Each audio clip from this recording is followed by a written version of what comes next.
Welcome back. We've got today the beginnings of that connection that we talked about not being present for the first, 50 years of the 20th century between the two parts of our coat of arms, genetics and biochemistry, that for decades upon decades had nothing really to say to each other. Let's go back to our coat of arms.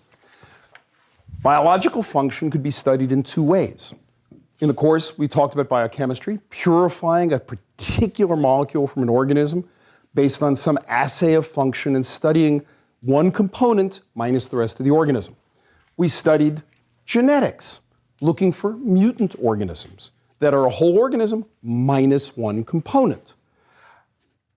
The connection between the two was utterly mysterious.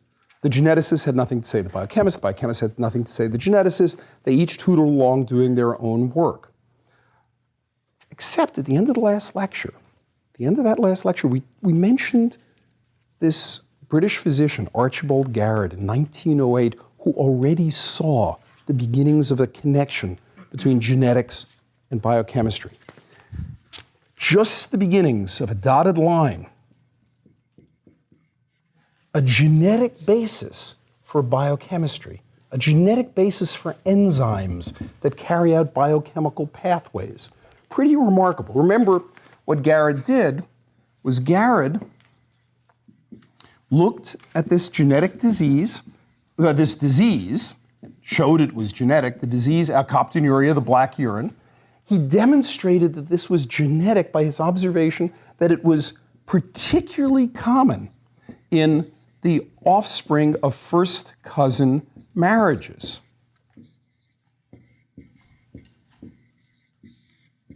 Consanguineous union, first cousins, producing an affected child. And a first cousin marriage, inbreeding, was an excellent way to homozygose an allele coming down each of the two branches of that pedigree. That's what that enrichment about. That enrichment was about genetics. It was about a recessive trait. But Garrett also noticed that it was about biochemistry.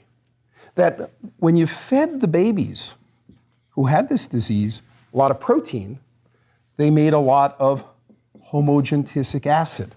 And in fact, when you fed them components of proteins, such as phenylalanine and tyrosine, they excreted in their urine quantitative amounts of homogentisic acid.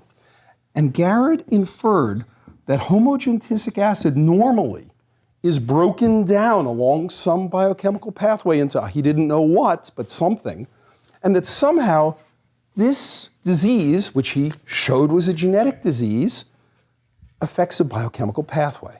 Mind-blowing that this happens in 1908, and not surprising that it has almost no impact on the field. People note it, they applaud at the end of his lecture, they sort of mention it and all that, but it doesn't transform everybody's thinking because they're still grappling with, what is this enzyme stuff? Remember, maybe I didn't tell you, nobody actually succeeded in purifying enzymes until 2 decades later. Enzyme was still a very vague concept. And of course, this genetics had just come along the scene and nobody really knew what a gene was. And the idea that this poorly defined object called a gene was related to this very poorly defined object called an enzyme somehow didn't make a big impact on people. But it begins to make some impact slowly on scientists. And there are two guys called Beadle and Tatum.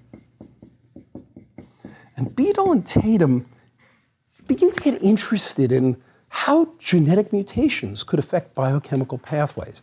And they actually start working on what turns out to be a terrible choice of organism for this purpose, the fruit fly Drosophila.